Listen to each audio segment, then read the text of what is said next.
શીરો કે મહાપ્રસાદ તો હર વ્યક્તિને ખૂબ જ પસંદ હોય છે, પણ જ્યારે પરફેક્ટ બનાવવાની વાત આવે ત્યારે ઘણા બધા પ્રશ્નો સતાવતા હોય છે. જેમાં પહેલો જ પ્રશ્ન છે કે માપ કેટલું અને કેવું હોવું જોઈએ, એકદમ પરફેક્ટ માપ શું છે. બીજો આપણો પ્રશ્ન રહેશે કે એકદમ દાણેદાર આપણો રવો કે મહાપ્રસાદ તૈયાર કરવા માટે રવો કયા પ્રકારનો હોવો જોઈએ. ત્રીજી આપણી ટિપ્સ કે ત્રીજો આપણો પ્રશ્ન રહેશે કે કેટલે સુધી રવાને શેકવો જોઈએ કે જેથી બિલકુલ દાંતમાં ના ચીપકે પણ મોંમાં જતાં ઓગળી જાય તેટલો મુલાયમ તૈયાર થાય.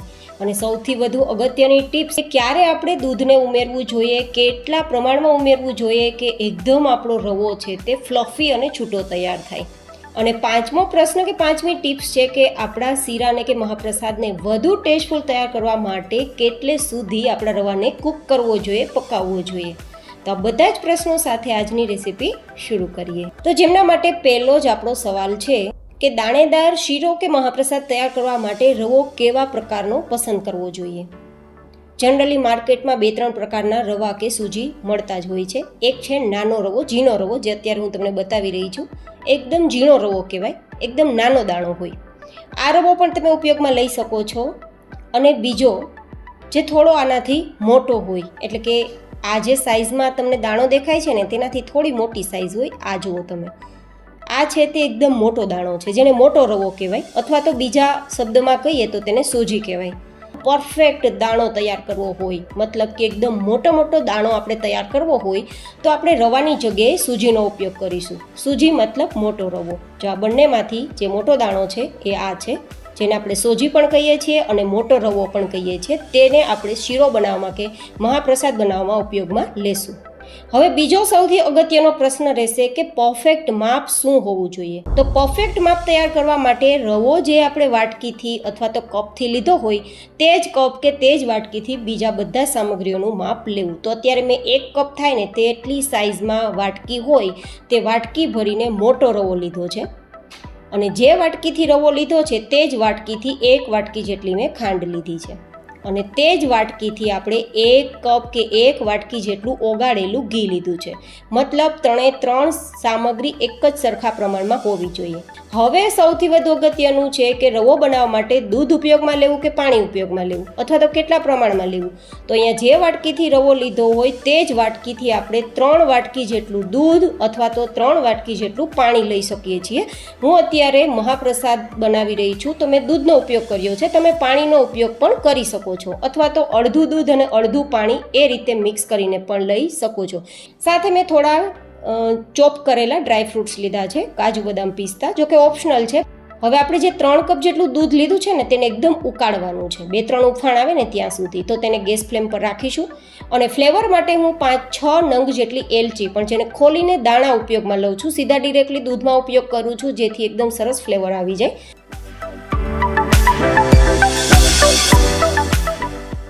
તો ત્યારે તમે જોઈ શકો છો દૂધ એકદમ સરસ ઉકળી ગયું છે, ઉફાણ આવી ગયો છે. તો હવે તેને સાઈડમાં રાખી દઈશું. અને હવે એક જાડી તળિયાવાળી કઢાઈ લેશું અને જેમાં આપણે ઓગાળેલું 1 કપ જેટલું જે ઘી લીધું છે ને તે ઉમેરીશું. અને સૌથી પહેલાં આપણે ડ્રાય ફ્રૂટ્સને શેકી લઈશું. જો કે ડ્રાય ફ્રૂટ્સને શેક્યા વગર પણ ઉમેરી શકો છો, પણ આ રીતે થોડા તમે ઘીમાં શેકીને ઉપયોગમાં લેશો ને તો રવાનો ટેસ્ટ 2 ગણો વધી જશે. તો આપણે જે કાજુ બદામ અને પિસ્તા લીધા છે ને તે આપણે આમાં ઉમેરી દઈશું અને થોડી વાર માટે શેકીશું, જ્યાં સુધી લાઇટ ગોલ્ડન કલર પર ના આવી જાય. પણ હા, શેકતી વખતે એક વસ્તુનું ખાસ ધ્યાન રાખવાનું કે ગેસની ફ્લેમ ધીમી રહેવી જોઈએ, જેથી આપણા ડ્રાય ફ્રૂટ્સ બળી ના જાય. અને થોડા લાઇટ ગોલ્ડન કલર પર આવી ગયા છે તો હવે આપણે બહાર કાઢી લઈશું.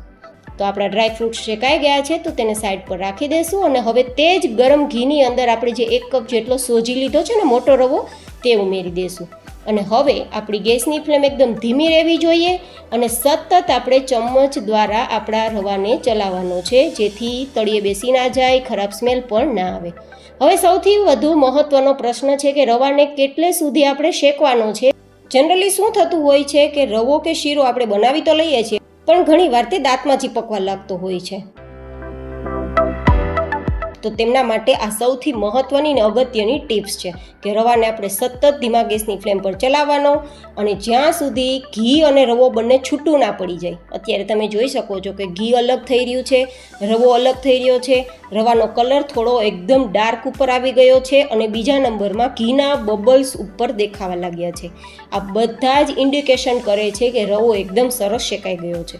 ધીમા ગેસની ફ્લેમ પર લાઇટ ગોલ્ડન કલર પર આવે ત્યાં સુધી શેકાવા દેશો ને તો તમારો શીરો કે મહાપ્રસાદ એકદમ સરસ મુલાયમ તૈયાર થશે, જે મોંમાં જતાં જ ઓગળી જશે. તો અત્યારે તમે જોઈ શકો છો કે ઘી અલગ થઈ ગયું છે ને રવો અલગ થઈ ગયો છે, મતલબ શેકાઈ ગયો છે.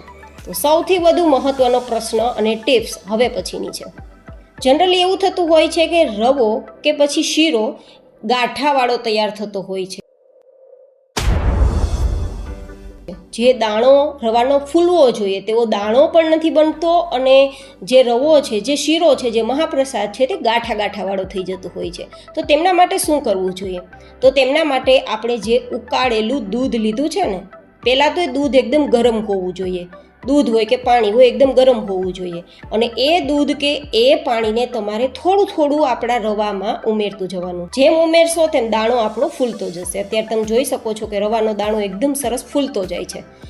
જેવો એ રવો આપણું ઉમેરેલું દૂધ શોષી લે પછી ફરીથી થોડું ઉમેરવાનું અને ચલાવવાનું. ફરીથી એ રવાનો દાણો દૂધ શોષી લે પછી ફરીથી તમારે થોડું દૂધ ઉમેરવાનું.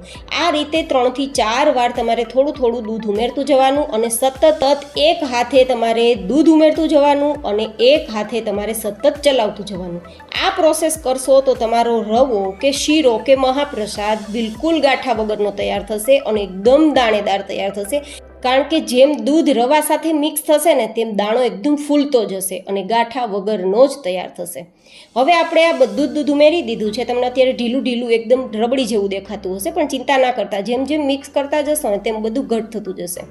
માત્ર 1 જ મિનિટમાં આપણો રવો બધું જ દૂધ શોષી લેશે અને પરિણામે એકદમ ઘટ થવા લાગશે. જુઓ તમે, 1 જ મિનિટમાં થઈ ગયું ને ઘટ. તો હવે આ સ્ટેજ ઉપર આપણે જે 1 કપ જેટલી ખાંડ લીધી છે ને તેને ઉમેરી દેવાની.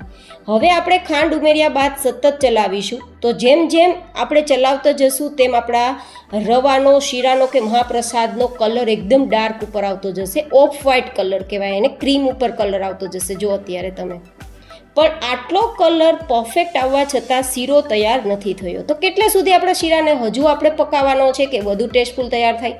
અત્યારે ટેક્સચર જુઓ, એકદમ ગાંઠા વગરનું છે અને એકદમ દાણેદાર છે, છતાં રવો ખાવા માટે તૈયાર નથી થયો. હજુ આને પકાવવાનો છે.